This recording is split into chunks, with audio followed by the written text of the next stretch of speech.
സഹീഹുൽ ബുഖാരിയാണ്.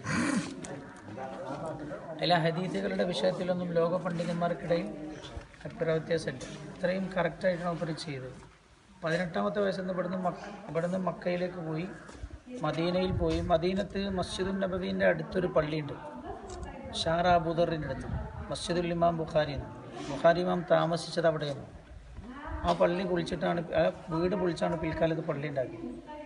ആ മസ്ജിദുൽ നബവിയുടെ അടുത്തായിട്ടും ആ പള്ളി ഇതുവരെ പൊളിച്ചിട്ടില്ല. അത് അത്രയും ചരിത്ര പ്രാധാന്യമായി ഇത് നിലനിർത്തിയിട്ടുണ്ട്. മസ്ജിദുൽ ബുഖാരി 40 കൊല്ലം മുമ്പ് അവിടെ താമസം. ഈ 40 കൊല്ലം മുമ്പ് ചെയ്തത് ഹദീസുകൾ ശേഖരിക്കുകയാണ്. സ്വഹീഹായ ഹദീസുകൾ ശേഖരിച്ചിട്ട് ലക്ഷക്കണക്കിന് ഹദീസുകൾ മൂപ്പർ പഠിച്ചതാണ്. പക്ഷെ അതിൽ ഏറ്റവും സ്വീകാര്യമായത്, അഭിപ്രായ വ്യത്യാസമില്ലാത്ത മൂപ്പർ എഴുതി ഉണ്ടാക്കിയ ഗ്രന്ഥമാണ് സഹീഹുൽ ബുഖാരി.